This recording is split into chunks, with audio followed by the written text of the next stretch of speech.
दिल्ली में क्वारंटीन के मामले में खींचतान जारी है। आम आदमी पार्टी एलजी अनिल बैजल के फैसले की मुखालफत कर रही है।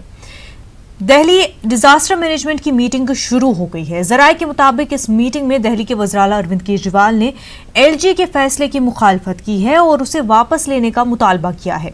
उन्होंने अंदेशा जाहिर किया कि इंस्टीट्यूशनल क्वारंटीन के खौफ से लोग अब हल्की अलामत वाले अफराद टेस्ट कराने से बचेंगे और फैसले की मुखालफत करने की बात कही है। उन्होंने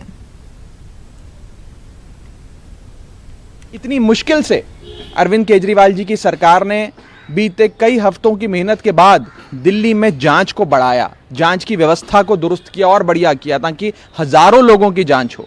लेकिन इस एक फरमान से भारतीय जनता पार्टी के पूरी दिल्ली में त्राही त्राही मच गई है और लोग होम क्वारंटीन से अब इंस्टीट्यूशनल क्वारंटीन यानी कि सरकारी क्वारंटीन सेंटर जाने के लिए कानून के तहत मजबूर हो गए हैं।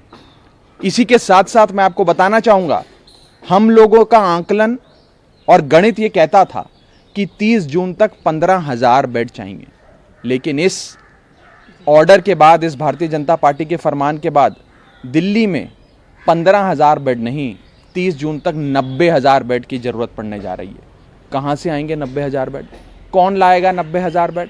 बिना सोचे समझे दिल्ली की जनता के हितों के खिलाफ जाते हुए देश में इकलौता ऐसा शहर है जिसमें यह फरमान लागू किया जा रहा है, जहां जो भी व्यक्ति संक्रमित होता है उसे घर से उठाकर ले जाया जाएगा और क्वारंटीन सेंटर में बंद कर दिया जाएगा। और मैं आपको ये बताना चाहता हूं, मुझे जगह जगह से जो सूचनाएं आ रही हैं, अपनी विधानसभा क्षेत्र से लोगों के फोन आ रहे हैं, लोग साफ तौर पर कह रहे हैं अब हम क्वारंटीन सेंटर के डर के चलते जांच ही नहीं कराएंगे।